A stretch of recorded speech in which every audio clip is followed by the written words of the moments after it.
Nometņu laiks. Jā, mēs sūtām bērnus uz nometnēm. Mans puika arī šajās futbola nometnēs. Un, protams, ir dienas nometnes, ir arī uz nakti nometnes. Bet mūsu klienti diezgan bieži ved arī bērnus tieši tāpēc, ka viņi nevar vest bērnus uz nometnēm. Un iemesls ir vairāki.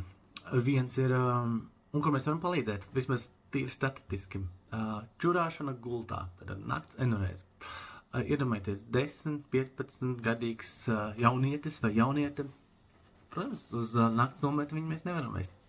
Viņam stress un bailes. Bet izrādās neurofeedback seansi var brīnumainā kārtā uzlabojoties smadzeņu sinhronizācijas. Šī lieta ir viena no diezgan ātras, vai nu pavisam pazūd vai mazinās. Un otrs ir nemieris vai trauksme, un mēs nespējam iejusties vai esot prom no mājām, to arī seans var palīdzēt. Un trešais, kad piemēram, nevar aizmigt svešā vietā. Te arī vairāk mums tāds tik rāda. Tā kā, lai vecākiem mierīgs prāts un bērniem foršas nometnes vasarā. Čau!